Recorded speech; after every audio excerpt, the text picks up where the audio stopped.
قرآن کی آیت شروع ہوتی ہے یا ایھا الذین آمنوا اتقوا اللہ حق تقاتہ، اہل ایمان اللہ کا تقوی اختیار کرو جتنا اور جیسا کہ اس کے تقوی کا حق ہے۔ اب یہ چونکہ خطاب ہو رہا تھا صحابہ کرام سے، اور ابھی یوں سمجھیے کہ مدنی دور کا آغاز تھا۔ اکثریت تو مسلمانوں کی وہ تھی کہ جو مکے میں پوری طرح آزمائشوں میں سے نکل کر آئے تھے، بھٹیوں میں سے گزر کر آئے تھے، کندن بن کر آئے تھے، ایمان اور یقین ان کے ریشے ریشے میں، ان کے رگوں پے میں سرایت کیے ہوئے تھا۔ لہذا وہاں تو خطاب ہوا یا ایھا الذین آمنوا، اے اہل ایمان اب یہ کرو، اللہ کا تقوی اختیار کرو، اللہ کی اطاعت اختیار کرو۔ آج چونکہ ہمارا معاملہ یہ ہے کہ بدقسمتی سے ہمارے پاس وہ دلی یقین والا ایمان نہیں ہے۔ ہمارا ایمان ایک موروثی عقیدہ ہے، ہمیں والدین سے مل گیا ہے وراثتاً۔ جیسے کوئی ہندوؤں کے گھر میں پیدا ہوا تو ہندو ہے، وہ انہی باتوں کو مانتا ہے، وہی دیویاں دیوتا جن کو اس کے والدین مانتے تھے۔ کوئی مسلمانوں کے گھر میں پیدا ہو گیا تو مسلمان ہے، اللہ رسول کا نام اسے بچپن ہی سے سکھا دیا جاتا ہے۔ لیکن اس سے زیادہ یقین قلبی والا ایمان الا ماشاءاللہ جسے بھی ہو، وہ تو بہت ہی خوش قسمت ہے، بہت ہی خوش بخت انسان ہے جسے یقین قلبی والا ایمان حاصل ہو جائے۔ اور یہ جان لیجئے کہ اصل ایمان نام ہے یقین قلبی کا۔ یقین پیدا کرے ناداں، یقین سے ہاتھ آتی ہے وہ درویشی کے جس کے سامنے جھکتی ہے فغفوری۔ قرآن مجید میں سورہ حجرات میں بھی فرمایا گیا کہ قالت الاعراب آمنا قل لم تؤمنوا ولکن قولوا اسلمنا۔ یہ بدو لوگ اعلان کر رہے ہیں، دعویٰ کر رہے ہیں کہ ہم ایمان لے آئے۔ نبی آپ ان سے کہہ دیجئے تم ایمان ہرگز نہیں لائے ہو، یوں کہو کہ ہم مسلمان ہو گئے ہیں۔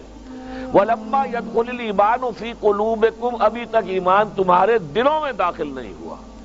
یعنی جب اسلام کو غلبہ حاصل ہو گیا، نبی اکرم صلی اللہ علیہ وسلم اور آپ کے ساتھیوں کو، صحابہ کرام کو عرب میں طاقت کی حیثیت حاصل ہو گئی، تو اب لوگ جو ہیں جوق در جوق، فوج در فوج ایمان میں داخل ہو رہے تھے۔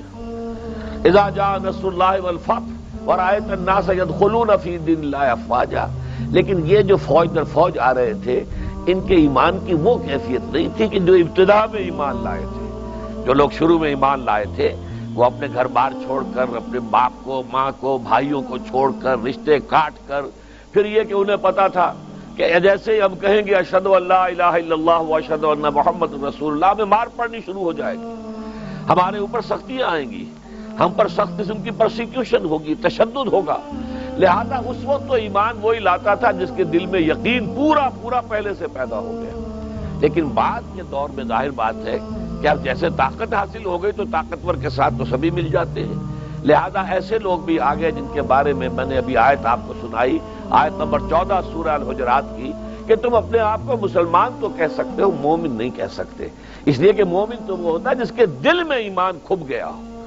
اسی معنی میں کہہ رہا ہوں کہ ہم بھی اگر اپنا جائزہ لیں گے تو ہمیں محسوس ہوگا کہ ہمارے دلوں میں وہ یقین نہیں ہے۔ یقین تو اگر ہو تو ہماری زندگیوں میں انقلاب آ جائے گا۔ پھر تو یہ ہے کہ لوگ ایک دوسرے کو دیکھ کر یوں سمجھیے کہ ان کے ایمان کے اندر اضافہ ہوگا۔ صاحب ایمان تو وہ ہے جس کے بارے میں حضور نے فرمایا اذا رؤوا ذکر اللہ، جن کو دیکھ کر اللہ یاد آ جائے۔ صاحب ایمان تو وہ ہوتے ہیں کہ جن کو دیکھ کر اللہ یاد آتا ہے۔ اس اعتبار سے ہمارا جو اس وقت معاشرہ ہے، 1.5 ارب کے قریب مسلمان دنیا میں ہیں، لیکن کیا وجہ ہے؟ ہمارے پاس عزت نام کی کوئی شے نہیں۔ حالانکہ اس دنیا میں ہر 5واں انسان مسلمان ہے، اندازہ کیجئے آپ۔ لیکن کوئی انٹرنیشنل معاملات، بین الاقوامی معاملات میں کوئی ہم سے کوئی رائے لیتا ہے، پوچھتا ہے؟ یہ G7 بیٹھ کر طے کریں گے، G15 طے کریں گے، یہ سیکیورٹی کونسل طے کرے گی، اور کہیں پر کوئی مسلمان ملک نہیں ہے۔ ہم 3 میں نہ 13 میں، نہ G8 میں نہ G15 میں، کہیں بھی نہیں۔ ہمارے مسائل پر دوسروں کا قبضہ ہے۔ اب تو تیل بہت بڑی دولت تھی عرب ممالک کے پاس، اب آپ کو معلوم ہے خلیج کے اوپر پنجے گاڑ کر امریکہ بیٹھ گیا ہے، اور اس کے اتنے بڑے فوجی اڈے جو ہیں وہاں قائم ہو چکے ہیں۔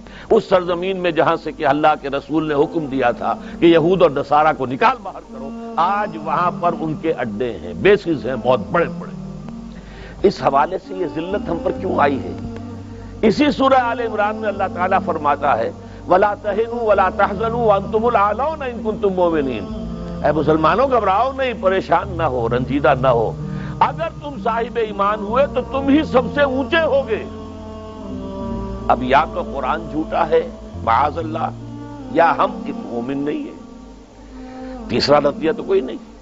قرآن کہتا ہے اگر تم مومن ہوئے تو سب سے اونچے تم ہوگے، تو آج تو ہم سب سے اونچے نہیں ہیں۔ تو یا اگر ہم صاحب ایمان ہیں اور اونچے نہیں ہیں تو قرآن نے جھوٹ بولا، معاذ اللہ ثم معاذ اللہ۔ قرآن کی بات تو جھوٹی نہیں ہے، نتیجہ یہی نکلا کہ ہم